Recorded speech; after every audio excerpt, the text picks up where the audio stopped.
Bekunene njengoba besenichazele lokho ukuthi khona ke nembali leqhamuka ngaphandle kwelive leSwatini.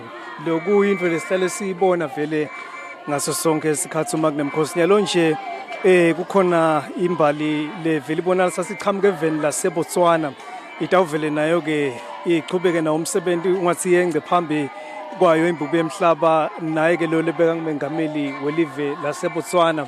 Njengoba sibabona nabo ukuthi awubenta bugabazi bemasiko abo nine bekunene uyamoyitela naleyo libeka ngumengameli Ian Khama njengoba sekubonakala ukuthi sekunelibutho lelive lapho aqhamuka khona.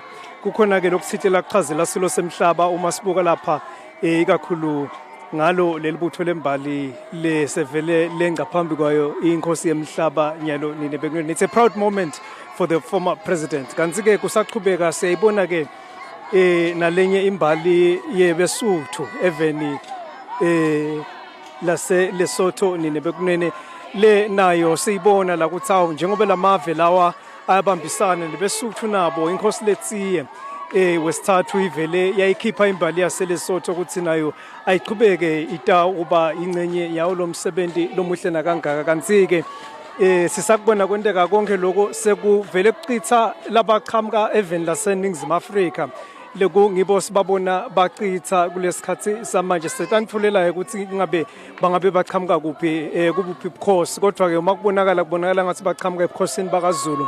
Sibonile ke ukuthi bakhona vele nebantu abenkosi bakaZulu labakhona kudawu singathi amakhosi itolo ke inkosi yesive sakaZulu inkosi Misuzulu kaZwelithini beyinemsebenzi wawo ke umkhosi wemhlanga itolo nine bekunene. Lokusho ukuthi ke leli butho leli likhishwe ngiso ke silo semaZulu inkosi Misuzulu kaZwelithini ukuthi njengenhlala yenda libe ingcenye yawo lo msebenzi wemakhosi.